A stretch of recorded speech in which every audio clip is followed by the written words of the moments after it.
Okay, everyone, it's syllabus season. The beginning of a new semester means that educators across the country, dare I say the world, are spending the first day of class sharing their syllabus with the students.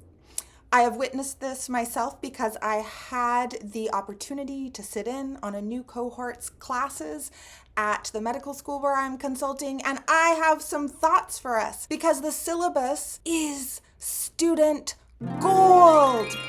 But no one, students or faculty alike, seem to know what to do with it to harvest the gold. Harvest is the wrong verb. But anyway, today we're going to look at 4 opportunities that many faculty members miss. Students, you probably will want to pay attention to this too. And what you can do is instead to hit the ground running when you are teaching at the beginning of a semester. So let's dig in.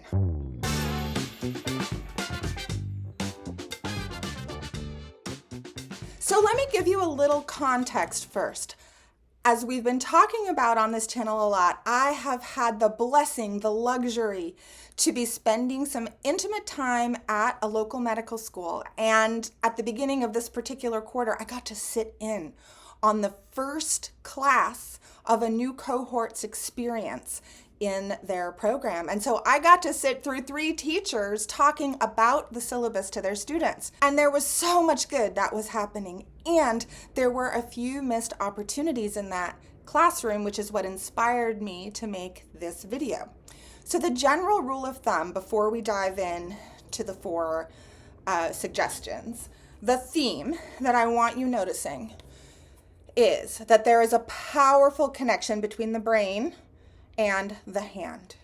And the more we make students manipulate the information that is important, then they will remember. This says what you need to remember down here. Then they will remember it. The more they manipulate with their hands the information that you have for them, the better. And I don't think faculty members take the time to do enough manipulating with students. Now, I'm already hearing some voices saying it's students' responsibility to look at the syllabus and glean from it what they can. It's not our responsibility. This could be true from some perspectives, but what you do on the first day of class and how you guide students in their learning is a symbol of the learning habits that the students are going to be able to do for the rest of the semester. And so if you take time with the syllabus, as I'm about to share with you in this video, and not just take time, but point out to students what you are doing, you are not just wasting time going over the syllabus, you are instead orienting them to the kind of deep thinking and moving from theory into action, right? From didactic into studying, from the thing that they are learning into doing something with it. You are modeling that on the first day of class. And that's exactly what you want them doing with all the content you're going to be teaching. So don't waste the opportunity to do it during the syllabus. Okay, let's look at, got to look over all my whiteboards here. Opportunity number 1, the course objective. I noticed that the faculty members who I got to witness many of them would put the syllabus up on the screen, which is wonderful to have that visual presence there. And then they would read some of the objectives or at least referencing, here are all of the course objectives. Instead of just saying, here they are, this is what you're going to be learning, instead of doing that, actually take some time to work with the objectives. Assign students to manipulate them. Maybe even turn them into a 1-page course guide for themselves. The one reason this is important, actually one of the students after class, one of these days came to me and said, you know what my biggest trouble studying is? I don't know what to study. And I looked at her and I said, oh, but your teacher just shared exactly what you need to study. And she was like, huh? And I said, did you pay attention during the course objectives? And I actually then went and asked the whole class, raise your hand if you paid attention when your teacher talked us through the course objectives. Nobody raised their hand. I was like, why? Why didn't you? I was like, oh, it's kind of boring. It's true. Course objectives are boring. They're worded in a way that just makes you not want to listen, right? But they're so important because they direct you how to pay attention during the rest of the class. So I want to give you an example of what I mean by manipulating a course objective. This here is an objective that's on the syllabus that I have for the course that I teach for teachers called The Art of Inspiring Students. And I'm just going to read it right now, and I'm going to try and read it in an uninteresting way, okay? Effectively communicate complex brain science in simple bite-sized mini lectures, including how learning happens in the brain, neural pathways, the study senses, spaced retrieval, working memory, and more. This is one of 10 objectives on my syllabus. Not very interesting, right? A lot of the details go over one's head, but it's jam-packed with information though, when you take time to manipulate it. And so this is what I would recommend a student create. A question, can I do what? Can I communicate brain science simply? That's what that objective is about. Oh, and she made a list of all the things that I need to know how to communicate simply. How learning happens, neural pathways, the study senses, spaced retrieval, working memory, and then she said, and more. So there might be other things we're going to learn, so I'm going to leave a blank space here and fill them in. I think this would actually be a wonderful homework assignment, but you also could have it be an in-class assignment, or you could put people in groups. If you're one-to-one with students, you like in a coaching or tutoring situation, you can yourself take a couple objectives, your student take a couple objectives and practice manipulating them together. But I think it's a wonderful way to show the student you're going to learn so much this semester and actually make a checklist for yourself so you can track what you're learning as we go through. So that is the first missed opportunity that I'd love to encourage faculty to do. The second one, all good syllabi have contact information for faculty members, right? And that's wonderful. I'm so glad you're accessible by email, by phone. Some of you put a cell phone or a textable phone there. Some of you are available on, no, I can't think of the name of it. Anyway, there are apps that you can be available to students on. But don't just tell them this is how you contact me. Instead, give them a moment to put that contact information into the tool that's going to enable them to contact you in the first place. One of the biggest problems I've encountered as an academic coach, and I had this experience as a teacher too, is students don't want to contact you. They feel ashamed. There's so much anxiety that comes into play when it comes to reaching out to a teacher. And so reducing the friction, reducing the barriers to reaching out to you and just putting that text into the phone or putting that email into the phone and bonus points. I didn't even write this on the board, but have everybody just send you in class an email right then and there. So that way they actually have the practice of reaching out to you, the practice of doing a subject heading and writing the email. So this is a great opportunity. Let's look at opportunity number 3.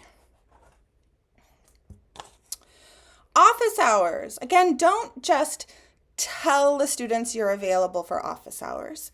Instead, have them take a moment and add your office hours to their calendar, or at least write it on the front of their binder, or if they're taking the course objectives and making themselves a one-page cheat sheet or checklist for the course, you could have them put the office hours there, but it's better in the calendar. As I'm coaching students, this is the single biggest barrier that I've noticed too, like when they're ready to get questions answered, the fact that they don't know when office hours is, that they have to get to the syllabus or get on the online portal and look up the office hours and then look at their calendar and see if they're available and then figure out where office hours are. It's just too many barriers. And I know some of you are thinking, what the heck, students? Stop being so lazy. That's not too many barriers. But it is. It's a lot of steps an anxious student has to go through. And we want to set our systems up so that the most anxious of students feels like they can easily work with us. And then the others will do fine as well. So add office hours to their calendar. And this would be bonus points for you faculty members. Role play various ways students can actually ask questions in office hours, because I think a lot of students are like, God, if I came, I wouldn't know how to use it. And so you might, this takes some more extroverted teaching methods. I'm aware of this, but you might invite students up to be like, how can you ask me a question? You don't even have to have a question. How could you come in and initiate a conversation with me in some ways? Let's see if we can come up with 10 different ways you can approach a professor or a teacher at office hours. It can be fun. It can be light. They can come up to the front of the room and role play. They could just raise their hand and say, hi, I actually just wanted to come and meet you because I'm normally scared to come to office hours, but if I know you and if I come once, I'll come again. That would be a perfectly legit way to come to office hours, right? So I hope you're seeing the theme through all of these, the powerful connection between the brain and the hand, and all the different ways that we can have students manipulate, do something with the information in the syllabus, and how that's setting them up to actually be active learners in your class. I have one more opportunity that I'll share at the very end of this video, but first, I want to just say thank you for watching this far. I would adore a like or subscribe or a comment below, maybe all of the above, maybe hit the little bell. All of that is so helpful for me. I'm so grateful you're sticking around. And if you want more information, the least you need to know about brain science and how to teach it to students so that they can be better active learners, I have a special gift for you. It's at gretchenwegner.com/studycycle, and it's for free, so go grab it. There's a lot of really meaty stuff in there that will put a lot of what I'm suggesting here into the neuroscience context. Okay. Let's see, opportunity number 4. Most good syllabi, this is the purpose of a syllabus, right, has the schedule of assignments, when tests are going to be, what readings need to happen. And a lot of times the teachers they just showed it to the students. Like, here it is, these are all your assignments. Of course, I'm not putting that down. That's a good thing to do. I'm glad the teachers are doing that. But it doesn't include manipulating. And the more we manipulate now, the better follow through students are going to have later. So instead, have them analyze the assignment list in partners. This would be the least you could do. Because at this point, you've probably been talking for a while anyway. You could say, okay, turn to the person at your table. Take a look at the assignments and see what patterns you can notice and how I have organized the material. This is engaging their metacognition. It's helping them notice your teaching style. And when we notice our teacher's teaching style, we make better teaching choices to ourselves during study time. So do that. And then maybe if you have time, or maybe as an assignment, even have them transfer to the planner all of your assignments if you know they're not going to change. Now, high school students or teachers, I know that changes a lot. It's hard to do in high school, but maybe month by month, if you could even do that, this would be such a value add, because too many students only look at the syllabus and they have 4 different syllabi if they're a college student, and they don't see how the assignments in one class impact the assignments in another class. But if we have them put all their assignments into a planner, then they can notice patterns and make some time management and self-care choices as a result of those patterns. Now, there's one more whiteboard I have for you, which is just a couple of bonus ideas. Do a syllabus scavenger hunt. If some of this sounded like too much work, you might have a list of things that you want students to be able to notice and do. Give them that list. Give them 15 minutes in class or 10 minutes in class to do that, or have it be a homework assignment. You might also, the academic coach in me would love to see you do this. Assign students to turn in a portfolio proving that they turned the syllabus into practical time management strategies, right? They could take a photo of their planner. They could take a photo of the contact information that they put in their phone. They could add to that their one pager that has all the course objectives broken out in can I statements with strong verbs, and then noticing the different lists of things they need to know, right? So these are just additional ideas. One-to-one tutors and coaches. You can do a lot of this yourself. You can take an entire 1-hour session and just decode as many syllabi as possible, or just decode one syllabus and then have the student do the same and report into you next week how they did it with the rest of their syllabi as well. There's so much opportunity, but the better we take the gold that's in the syllabus and turn it into something usable and put it into our systems right away, the more we can hit the ground running, and that's what we all want at the beginning of the semester. So good luck, take care. I'd love to hear your thoughts and ideas below, and I'll see you in the next video.